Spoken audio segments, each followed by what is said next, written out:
नमस्कार दोस्तों, कैसे आप लोग। सिंपलीफाई विद आरिफ की एक्सेल के सेकंड वीडियो में आपका स्वागत है। तो आज के इस वीडियो में हम जानेंगे डेटा को आपको फॉर्मेट कैसे करना है। तो डेटा का जो फॉर्मेटिंग टास्क है वो बहुत ही ज़्यादा ज़रूरी है, क्योंकि जब भी आप कोई डेटा प्रिपेयर कर लेते हैं तो बाद में उसकी फॉर्मेटिंग जो है बहुत ज़्यादा इंपॉर्टेंट होती है। तो चलिए बिना किसी देरी के चलिए हम शुरू करते हैं। सबसे पहले ये हमारे पास एक रॉ डेटा है, ठीक है। इस रॉ डेटा में कुछ कुछ चीज़ें हैं जिनको हमें जो है ठीक करना है, ठीक है। सबसे पहले यहाँ पे हम इस कॉलम पे आ जाते हैं। यहाँ पे जो हेडर्स है ना, हमें हेडर्स को बोल्ड करना है, ठीक है। तो हेडर्स को हम यहाँ पे आके इसको हम बोल्ड क्लिक कर देते हैं, ठीक है। अभी मैं आपको ये चीज़ें मैनुअल दिखा रहा हूँ, बाद में मैं आपको इसका शॉर्टकट भी बताऊंगा, ठीक है। अभी हमने इसको जो हेडर को बोल्ड कर दिया। देन अब हमें इसको जो बॉर्डर्स है, यानी इस टेबल का जो बॉर्डर है, उस टेबल का जो डेटा उसको हमें बॉर्डर लगाना है। तो आपको सिंपल यहाँ पे control shift down arrow and then right left वाला डाउन एरो करना है। और यहाँ पे आपको बॉर्डर्स दिखाई देगा कि आपको कौन सा बॉर्डर लगाना है। तो मुझे यहाँ पे जो है ऑल बॉर्डर्स पे मुझे अभी क्लिक करना है। तो ये मेरा ऑल बॉर्डर जो है हो चुका है, और यहाँ पे सारे पे जो है बॉर्डर आ चुके हैं। थर्ड मुझे करना है कि भाई जो उनका हेडर है इस पर मुझे कलर करना है। तो ये जो हेडर के मैंने इस पर जो है मैं ग्रीन कलर कर देता हूँ, ठीक है। ये मैंने इस पर लगा दिया। फोर्थ जो है कि हमें हाईलाइट करना है वो सेल्स, है ना, जिसमें जो स्टूडेंट्स के जो नंबर है वो 80% से ज़्यादा हैं, और हाईलाइट करना है वो सेल जिसके स्टूडेंट के नंबर 45% से कम नंबर है, ठीक है। तो ये हमें दो तीन चीज़ें हाईलाइट करनी है ताकि हम डेटा को देख के आराम से बता पाए। तो हाईलाइट करने के लिए इसके लिए हमें कंडीशन फॉर्मेटिंग पे जाना पड़ेगा। सबसे पहले हम यहाँ पे आ जाते हैं। इस डेटा को हमने पूरा सेलेक्ट कर लिया। फिर हम जाते हैं कंडीशन फॉर्मेटिंग पे। कंडीशन फॉर्मेटिंग में पहले है ग्रेटर देन। सबसे पहले हम ग्रेटर देन पे कंडीशन लगाते हैं। सिंपल आपको क्लिक करना है और यहाँ पे आपको डालना वैल्यू डालना है। यहाँ पे हमारी वैल्यू परसेंटेज में, इसलिए हमें यहाँ पे परसेंटेज लिखना है। अगर ये वैल्यू न्यूमेरिकल में होती तो हमें न्यूमेरिकल में लिखना होता, ठीक है। तो सबसे पहले मैं डालता हूँ 80.00। अभी आपको कोई भी सेल जो है कलर नहीं दिखेगा, है ना। उसके बाद मैं लगा दूंगा यहाँ परसेंटेज, ठीक है। अभी आपको रेड इसलिए दिख रहा है क्योंकि मैंने यहाँ पर रेड सेलेक्ट कर रखा है, मुझे रेड नहीं चाहिए, क्योंकि जो 80% से ज़्यादा है ना, वो तो अच्छे स्टूडेंट है, तो उनको हम ग्रीन कलर कर देते हैं। तो यहाँ पे हमारा जो है ग्रीन कलर हो चुका है, ठीक है। अब इसको हम कर देंगे ओके। अब आते हैं सेकंड पे। सेकंड कंडीशन हमारी ये है कि जो लोग 45% इनका कम है वो एक हाईलाइटेड है, यानी उनको एक्स्ट्रा क्लासेस की ज़रूरत है। तो उसके लिए हम दोबारा इसी पे जाएंगे, देन हाईलाइटेड सेल्स, देन जाएंगे लेस देन।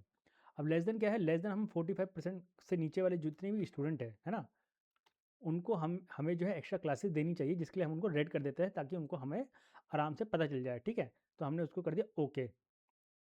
और जितने भी लोग 45 से कम हैं वो जो है लेस देन, उनको हमें ज़्यादा ध्यान देने की ज़रूरत है ना। अब आते हैं एक एवरेज स्टूडेंट भी होता है जिनके जो मार्क्स है 45 से ज़्यादा हैं बट 85 से कम है। तो उसके लिए हम एक और कंडीशन लगा देंगे, यहाँ पे आ जाएंगे और यहाँ पे आता है बिटवीन। तो बिटवीन में हम डाल देंगे 46.00, ठीक है, परसेंटेज, ठीक है। फिर यहाँ पे आएंगे, है ना, यहाँ पे हम डाल देंगे 80.00%, ठीक है। लेकिन इनको हमें अलग कलर देना है, तो इसको हमें जो है येलो कलर दे देते हैं, ठीक है। हम यहाँ पे कर देंगे ओके। लगता है यहाँ पे कोई 45 है नहीं, यहाँ पे मैं 45 कर देता हूँ, ठीक है। अच्छा ये हो गया, 45 हो गया, 46, 46 ओके। यहाँ पे 46, ये 46, ये हो गया हमारा येलो। अब आप कहेंगे यार कि इससे हम कैसे पता लगाएंगे कितने लोग हमारे हमें एक्स्ट्रा क्लासेस देनी है, कितने लोगों को एक्स्ट्रा क्लासेस नहीं देनी है। इसको तो हमें मैनुअल काउंट करना पड़ेगा। जी नहीं, बिल्कुल आपको मैनुअल काउंट बिल्कुल नहीं करना पड़ेगा। आपको सिर्फ यहाँ पे जो है फ़िल्टर लगाना है, और फ़िल्टर लगाने के बाद आप यहाँ पे आएंगे फ़िल्टर बाय कलर। अब यहाँ पे फ़िल्टर बाय कलर है, अब कलर फ़िल्टर करके आप जो है पता लगा सकते हैं। यहाँ पे आप टोटल, जैसे यहाँ पे टोटल आपको दिखा रहा 18, ये थोड़ा 18 लोग ऐसे हैं जो क्लास में बहुत अच्छा कर रहे हैं। फिर हम देख लेते हैं भाई एवरेज कौन कर रहा है। यहाँ पे टोटल 2 लोग हैं जो एवरेज है, उन लोगों को भी मतलब एक्स्ट्रा क्लासेस की थोड़ी बहुत ज़रूरत है। और जो है बाकी 5 लोग जो है वो फेल हो चुके हैं, तो उनको हमें ज़्यादा ही एक्स्ट्रा क्लासेस देनी है। अब इसके साथ आप, जैसे आपका मैनेजर या आपका कोई पर्सन आपको बोलता है कि भाई इसका जो फ़ॉन्ट है, फ़ॉन्ट चेंज करो। तो फ़ॉन्ट चेंज के लिए यहाँ पे आपको टॉप बार में आना है, इधर ये आपको बार दिख रहा होगा। इसमें आपको ड्रॉप डाउन लिस्ट में आ जाना, और इसमें जो है बहुत सारे फ़ॉन्ट होते हैं, ठीक है। तो इसमें आप कोई सा भी अपने अकॉर्डिंग कोई भी फ़ॉन्ट आप सेलेक्ट कर सकते हैं। जैसे ये वाला फ़ॉन्ट अगर आप सेलेक्ट कर लो, या ये वाला फ़ॉन्ट सेलेक्ट कर लो, या ये वाला फ़ॉन्ट सेलेक्ट कर लो, ठीक है। तो अभी हम ये वाला फ़ॉन्ट जो है सेलेक्ट कर देते हैं, ठीक है। अब इसका जो है आपको फ़ॉन्ट का जो साइज़ है वो आपको इंक्रीज़ या डिक्रीज़ करना है। तो इंक्रीज़ या डिक्रीज़ के लिए सिंपल यहाँ पे आके आप कोई सा ही फ़ॉन्ट का साइज़ आप दे सकते हो, ठीक है। बाय डिफ़ॉल्ट हम जो है 15 देते हैं, 14, 12 दे देते हैं, है ना। या फिर हम यहाँ पे टाइप भी कर सकते हैं, जैसे मुझे 13 चाहिए तो मैंने 13 टाइप करके मैंने एंटर मार दिया, ठीक है। लेकिन अभी हम इसको 10 ही रखते हैं, ठीक है। अब आता है कि हमारे जो इस सेल के अंदर की जो वैल्यूज़ हैं, है ना? इनको हमें कलर करना है, तो इनके लिए जो यहाँ पे ए लिखा पड़ा है, तो इस पे मैं क्लिक करके मैं सेल के अंदर की वैल्यू को मैं कोई सा भी रंग जो है दे सकता हूँ। अभी मैं जैसे इनको ग्रीन कलर कर देता हूँ, ठीक है? अब यहाँ पे मान लीजिए ये मोहित है, ठीक है? अब मोहित क्या है, इधर इधर स्पेस आ रहा है, ठीक है?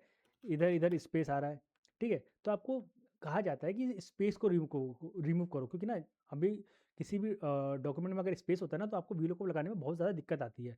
तो स्पेस को रिमूव करने के लिए आप, अगर अभी तो ये 10-15 रिकॉर्ड है, तो आप 1 बाय 1 करके आप कर दोगे। लेकिन जब ये रिकॉर्ड 10 से ज़्यादा हो जाते हैं, है ना? 20, 50, 100 हो जाते हैं, तो उस समय आपको ऐसे नहीं करना है। उस समय आपको लगाना है फ़ॉर्मूला। तो उसी के साथ मैं आज से आपका फ़ॉर्मूला सीरीज़ स्टार्ट करता हूँ, जिसके लिए मैं आपको सबसे बेसिक एक फ़ॉर्मूला बताता हूँ। इसका नाम है ट्रिम, TRIM। जी हाँ, जब दाढ़ी बनाते हैं उसे कहते हैं हम ट्रिमर, पर ये है ट्रिम। तो इससे आपको याद हो जाएगा, दाढ़ी का ट्रिमर और ये ट्रिम। और इसके बाद क्लीन। क्लीन यानी जो आप घर को क्लीन करते हैं, वो वाला क्लीन, और एक जिसमें आप घर को अच्छे ज़रूरत का सामान रख लेते हैं, बाकी का सामान आप बाहर रखते हैं, उसे हम कहते हैं क्लीन। तो इसमें भी जैसे यहाँ पे क्लीन है, हम इस दोनों इसलिए लगा रहे हैं क्योंकि इसमें जो भी एक्स्ट्रा स्पेसेस हैं या फिर जो भी पॉइंटर वगैरह जो भी हैं, वो सारी चीज़ें एक्स्ट्रा स्पेसेस जो है रिमूव हो जाएगा। फिर हमने यहाँ पे लगा दिया और हमने सेलेक्ट कर दिया एक सेल, समय सिर्फ हमें उससे वही वाला सेल सेलेक्ट करना है, then bracket close and then enter. अब सीधा सिंपल यहाँ पे इसको नीचे ऊपर से नीचे कॉपी पेस्ट हमें कर देना है, ठीक है? ये हो गया हमारा कॉपी पेस्ट, ठीक है? अब कॉपी पेस्ट तो कर दिया है, लेकिन अब अगर आप यहाँ पे जाके ये इसको आपने मान लीजिए आपने कॉपी कर लिया, ठीक है? अब इसको यहाँ पे आप जाके आप पेस्ट करते हैं, तो भाई ये तो एरर आ गया, भाई ये क्या हो गया? आप ये एरर इसलिए आ रहा है क्योंकि आपने पेस्ट स्पेशल नहीं करा। मैं आपको दोबारा बता देता हूँ। अगर आप यहाँ पे आते हैं, इसको कॉपी करते हैं, और अगर आप इसको यहाँ पे ऐसे ही पेस्ट कर देंगे, तो ये एरर दिखाएगा, क्योंकि यहाँ पे भी आपने एक फॉर्मूला ही पेस्ट कर दिया, पर हमें फॉर्मूला पेस्ट नहीं करना है, हमें सिर्फ वैल्यू पेस्ट करनी है। तो वैल्यू पेस्ट करने के लिए आपको सिंपल यहाँ पे जाना है, फिर आपको उस वाले सेल पे क्लिक कर लेना है, फिर यहाँ पे आकर पेस्ट पे आना है, और यहाँ पे सिर्फ आपको दिखेगा पेस्ट वैल्यू। मैं आपको इसकी शॉर्टकट भी बताऊंगा, लेकिन अभी आपको सिर्फ बेसिक बता रहा हूँ। सिर्फ सिंपल पेस्ट वैल्यू करिए और यहाँ पे वो डेटा जो है पेस्ट हो चुका है। देखिए ये डेटा सिर्फ सेम उसी फॉर्मेट में पेस्ट हुआ है, इस वजह से यहाँ पे आपको कोई डिफरेंस जो है ज़्यादा दिखाई दे नहीं रहा है, ठीक है? अब आप ये पूछना चाहते हैं कि जो ये पास फेल हमने कैसे डिसाइड किया भाई कौन पास है या कौन फेल है? तो इसके लिए सिंपल सा एक फंक्शन आता है, जो बड़ा ही बेसिक फंक्शन है, जो आपको आना ही चाहिए। इसके बारे में पूरी डिटेल सीरीज लेके आऊँगा, लेकिन ये आपको पता होना चाहिए। सबसे पहले हम लिखेंगे equal to if bracket open logical test value. भाई लॉजिकल टेस्ट वैल्यू ये है, क्या है? ग्रेटर देन इक्वल टू 80 अगर है, 80 ग्रेटर देन 80% है, तो हम इसको कहेंगे, अगर ट्रू हो गया तो क्या कहेंगे भाई पास, एल्स फेल। यहाँ पे हमने ये कर्ली ब्रैकेट ओपन FAIL। अभी ये एक सिंगल लॉजिक है, तो इसलिए ज़्यादा इसमें टाइम लग नहीं रहा है, लेकिन जब आप मल्टीपल लॉजिक लगाएंगे तो इसमें बहुत टाइम जो है लगेगा। ये देखिए यहाँ पे 35% से कम नंबर है, इसलिए फेल दिखा रहा है, और बाकी आपको ये पास दिखा रहा है, ठीक है? अब आप ये कहेंगे कि यार जो डेटा में इतना टाइम क्यों लग रहा है, इतना हम यहाँ पे जाएँ, है ना? फॉर्मेटिंग करें, तो इसमें तो बहुत समय लग रहा है। तो इसलिए फॉर्मेटिंग करने के लिए एक्सेल ने कुछ आपको प्री डिफाइंड फार्मूलाज़ फॉर्मेट टेबल भी दिए हैं, आप उनका भी यूज़ कर सकते हैं। जैसे मैं आपको दिखाता हूँ, मैं इसको कॉपी कर लेता हूँ, एक नई शीट में आता हूँ, देन मैंने इसको पेस्ट कर देता हूँ, Alt H V A। ये एक शॉर्टकट है। लास्ट वाला मैंने आपको मैनुअल दिखाया था, लेकिन ये आपका शॉर्टकट है। आपको सिर्फ वैल्यू पेस्ट करनी है, जिसके लिए आपको करना होगा Alt H V। इसने आपको सिर्फ वही आपको डेटा आपने कॉपी पेस्ट कर दिया, ठीक है?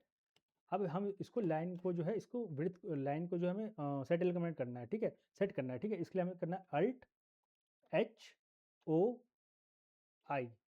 तो ये जो कॉलम की विड्थ है ये ऑटोमेटिक सेट हो चुकी है। मैं दोबारा आपको दिखाता हूँ। आपको करना है, सारा सेलेक्ट कर लेना है, then Alt H O I।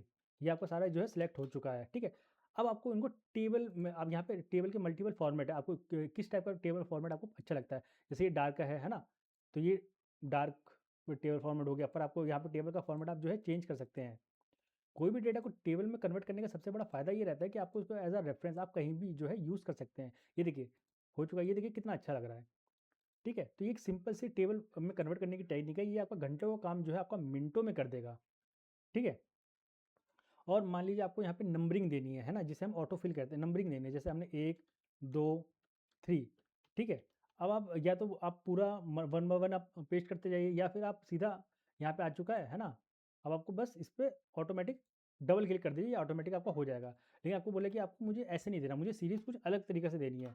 अलग तरीके से मीन्स मैं आपको बताता हूँ, जैसे आपको देना है 1, 3, 5, 8, ठीक है? तो अगर ऐसे अगर आपको देना है, जैसे 1 आपको 2 गैप है ना? फिर 4 गैप है, 5 है, फिर 6 गैप है, 7 है, फिर 8 गैप है, 9, अगर आपको ऐसे देना है, तो यहाँ तक आप दे दीजिए, देन दोबारा ऑटोफिल। तो यहाँ पे जो है 1-1 का गैप देके ये ऑटोमेटिक जो है आपका डेटा जो है फिल कर देगा। तो ये बहुत ही सिंपल सी टेक्निक्स है ना? ये आपको फ्यूचर में जो है आपको बहुत ज़्यादा जो है काम आएगी। इसी के साथ मैं आपको एक चीज़ और बता देता हूँ, जैसे कि ये यहाँ पे ये 2 सेल हैं, ठीक है? अब इन आपको 2 सेल्स को मर्ज करना है, ठीक है? तो आप या कैसे मर्ज करेंगे? ऐसे कोई तो आपको मर्ज करने के लिए यहाँ पे ये सारे ऑप्शंस हैं, है ना? आपको सिर्फ़ ये 2 सेल्स मर्ज करने हैं तो ये आपको मर्ज कर सकते हैं, है ना? अगर आपको अनमर्ज करने हैं तो यहाँ पे ये अनमर्ज का जो है ये ऑप्शन आता है। ये जब आप टेबल का जो हेडर्स वगैरह बनाते हैं तो उस समय आपको ये बहुत ज़्यादा ज़रूरी होता है, ठीक है? और यहाँ पे आप ये वैल्यू को इंक्रीज़ कर सकते हैं, यहाँ पे ए आपको बड़ा करना है तो यहाँ पे ऐसे कर सकते हैं, ठीक है? यहाँ पे अगर आपको वैल्यू को छोटा करना है तो आपको जो है क्लिक कर सकते हैं, ठीक है? अब आपको ये सारे जो नंबर है आपको लेफ्ट साइड में चाहिए, यानी जो डेटा है ये राइट साइड में ज़्यादा फैला हुआ है तो आपको इसको लेफ्ट साइड में चाहिए, ठीक है? कभी-कभार हम ये करते हैं, तो ये हम इसको लेफ्ट साइड में, ये देखिए सारी डेटा जो है वो लेफ्ट साइड में जो है आ चुका है, ठीक है? अब इसी के साथ आपका जो आज वाली क्लास है हम इसको समाप्त करते हैं। आने वाली वीडियो में मैं आपको और डिटेल में चीज़ें बताऊँगा। जब तक आप इस वीडियो को सब्सक्राइब कर दीजिए और अपना प्यार भरा कमेंट लिखना ना भूलें। Thank you.